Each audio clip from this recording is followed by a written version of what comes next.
পবিত্র করবেন না, সেই মানুষগুলোর মধ্যে একজন হলেন ওই পুরুষ, যে পুরুষ টাকনুর নিচে পোশাক পরে। পোশাক পরে বলতে যে পোশাক উপরের দিক থেকে যায় সেটা টাকনুর নিচে পরে, প্যান্ট, পাজামা, চাদর, লুঙ্গি, জুব্বা, জামা, এগুলো। মোজা যেটা থাকেই নিচে, নিচ দিক থেকে পরা হয়, ওইটার কথা ভিন্ন। তো এই যে মুসবিল যে ব্যক্তি টাকনুর নিচে প্যান্ট, পাজামা, লুঙ্গি ইত্যাদি পরে, এই ব্যক্তি তার সাথে আল্লাহ কিয়ামত দিন কথাও বলবেন না এবং তার দিকে আল্লাহ তাকাবেনও না, তাকে আল্লাহ পবিত্রও করবেন না।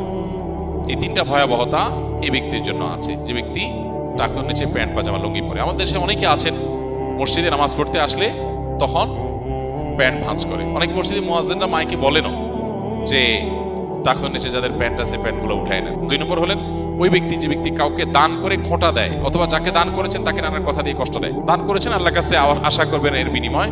যাকে দান করেছেন তার সাথে আপনার কোনো আলাপ থাকবে না। দান করে খোঁটা দিলেন, কষ্ট দিলেন, খোঁচা মেরে কথা বললেন,